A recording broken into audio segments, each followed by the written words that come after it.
எல்லாருக்கும் வணக்கம். Welcome back to our channel DIY and Stitch. இன்றைக்கி இந்த வீடியோவில் என்ன பார்க்க போகிறோன்னா பாட்னிக் ஸ்டிச்சிங் எப்படி பண்ணலான்னு இந்த வீடியோவில் பார்க்க போகிறோம். லாஸ்ட் வீடியோவில் இது எப்படி கட் பண்ணலான்னு பார்த்தோம். இப்போ இதை ரவுண்டாக எப்படி ஸ்டிச் பண்ணலான்னு பார்க்கலாம். வாங்க வீடியோக்குள்ளே போகலாம்.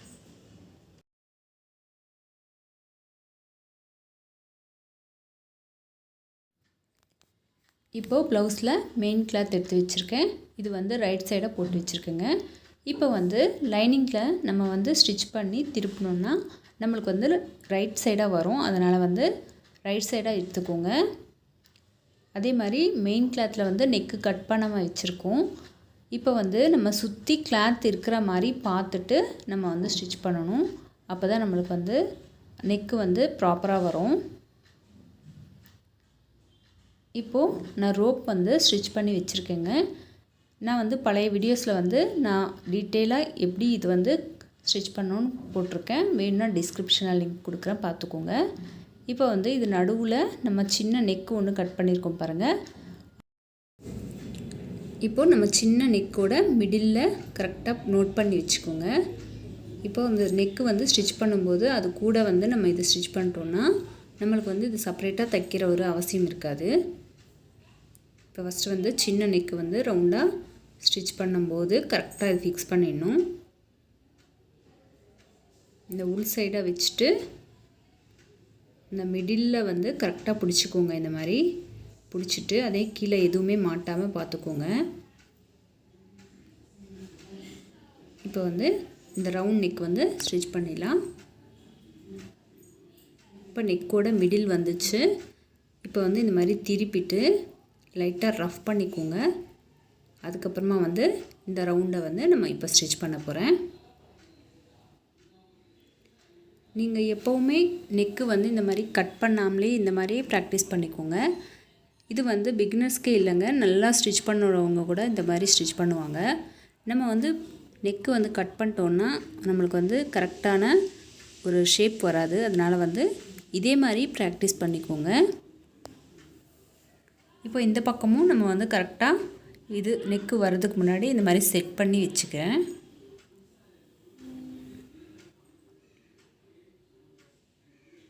இந்த மாதிரி கரெக்டாக வச்சுட்டு அதுக்கப்புறமா ஸ்டிச் பண்ண போகிறேன். இப்போ இது கூட கொஞ்சம் லைட்டாக ரஃப் பண்ணிவிட்டு இப்போ கீழே எதுவுமே மாட்டாமல் பார்த்துக்கோங்க.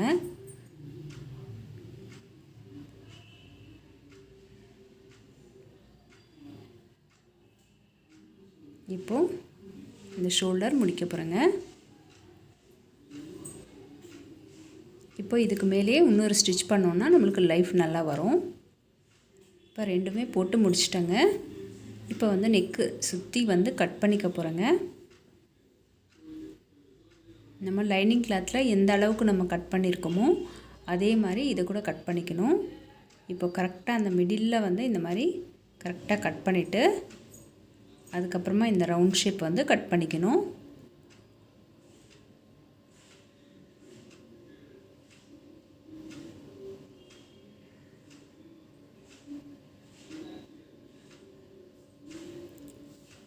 இப்போ இது முடிஞ்சதுக்கப்புறம் இப்போ நெக்கை சுற்றி சின்ன சின்னதாக நம்ம சிசர் கட் லைட்டாக பண்ணோன்னா நம்மளுக்கு அந்த ரவுண்ட் ஷேப் நல்லா அழகாக நம்மளுக்கு ரொட்டேட் ஆகும். அது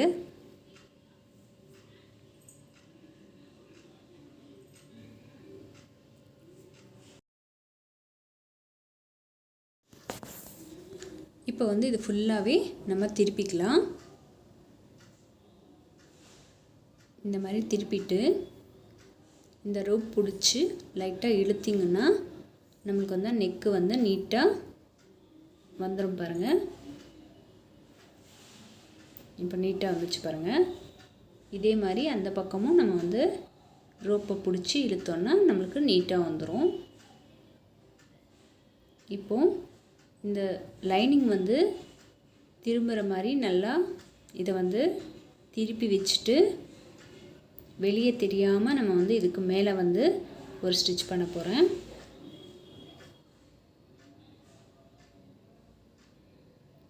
நல்லா லைனிங் உள்ளே போகிற மாதிரி பார்த்துட்டு இதுக்கு மேலே இன்னொரு ஸ்டிச் பண்ணிக்கோங்க.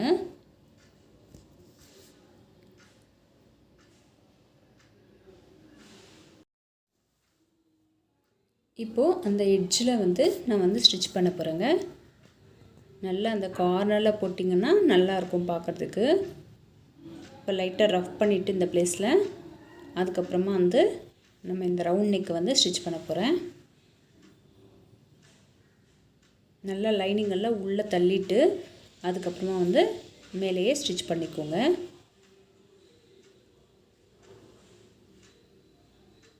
கொஞ்சம் கொஞ்சமாக இந்த மாதிரி திருப்பிக்கிட்டே ஸ்டிச் பண்ணுங்கள்.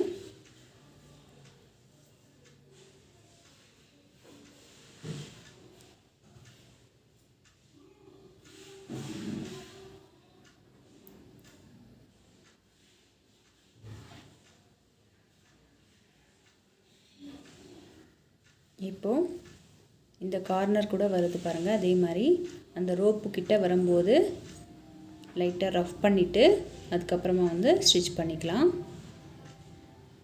லைட்டாக ரஃப் பண்ணிக்கோங்க, அப்போ தான் ஸ்ட்ராங்காக இருக்கும். இப்போ இந்த சின்ன நெக்கு கூட கம்ப்ளீட் பண்ண போகிறேன்.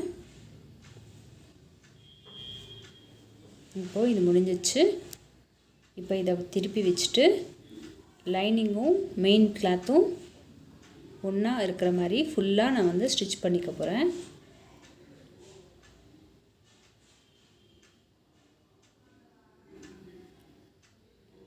நல்லா எதுவுமே சுருக்கம் எதுவும் இல்லாமல் இந்த மாதிரி கையில் வந்து ஃபுல்லாக ப்ளெயின் பண்ணிக்கிட்டே ஸ்டிச் பண்ணிக்கோங்க.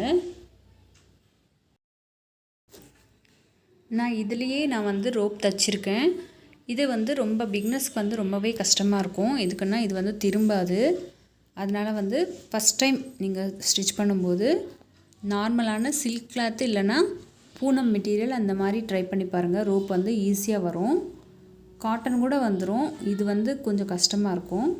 இதில் வந்து ப்ராக்டிஸ் பண்ணாதீங்க. இப்போது இந்த சைடில் எல்லாமே ஸ்டிச் பண்ணி முடிக்க போகிறேங்க.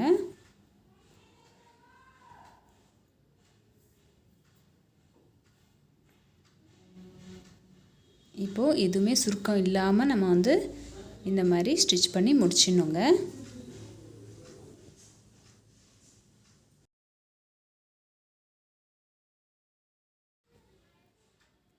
இப்போது இது ஃபுல்லாக திருப்பிட்டு எக்ஸ்ட்ராஸ் ஏதாவது இருந்துச்சுன்னா நம்ம ஃபுல்லாகவே கட் பண்ணி எடுத்துக்கலாங்க.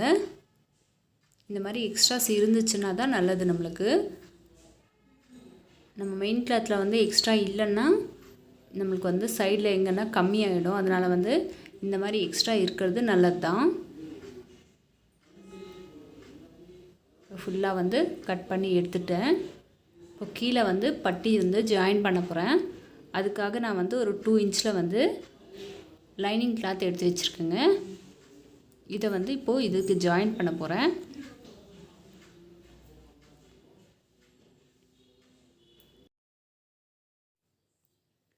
இப்போது நான் எடுத்து வச்சுருக்கிற இந்த 2 இன்ச்சு பட்டியை வந்து இதுக்கு அட்டாச் பண்ண போகிறேங்க. இது வந்து இந்த மாதிரி அட்டாச் பண்ணுறதுனால நம்மளுக்கு வந்து ஃபினிஷிங் நல்லாயிருக்கும். அது இல்லாமல் பட்டியோட அந்த ஸ்டிஃப்னஸ் வந்து நம்மளுக்கு நல்லாயிருக்கும். அதனால் வந்து நான் இதே மாதிரி ஃபாலோ பண்ணிகிட்ருக்கேங்க.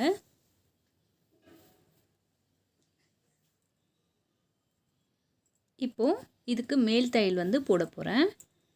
இந்த மாதிரி திருப்பிட்டு நல்லா அந்த கார்னரில் வந்து நம்ம வந்து இந்த மாதிரி திருப்பி வச்சுட்டு நம்ம வந்து அந்த பட்டிக்கு மேலே வந்து இதை வந்து ஸ்டிச் பண்ணணும்.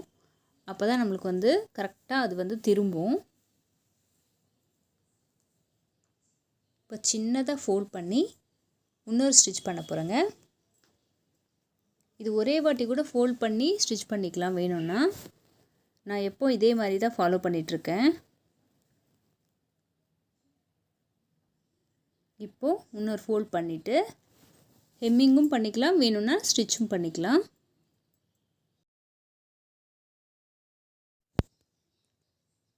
இப்போ இது ஸ்டிச் பண்ணி முடிச்சிடலாங்க.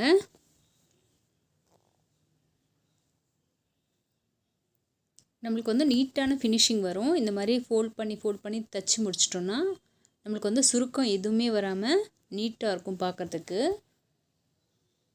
இப்போது டாட்டுக்காக நம்ம வந்து இந்த ஷோல்டரோட மிடில் இந்த மாதிரி எடுத்துட்டு கரெக்டாக அந்த மிடில் பாயிண்ட் எடுத்துக்கோங்க. இதே மாதிரி நான் அந்த பக்கம் எடுத்துக்க போகிறேன்.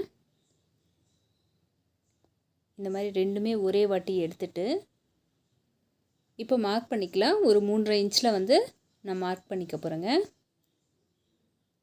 இப்போ 3.5 இன்ச்சில் மார்க் பண்ணிட்டேன். இப்போ ஒரு 1/4 இன்ச்சில் வந்து நம்ம டாட் பிடிச்சிக்கலாம்.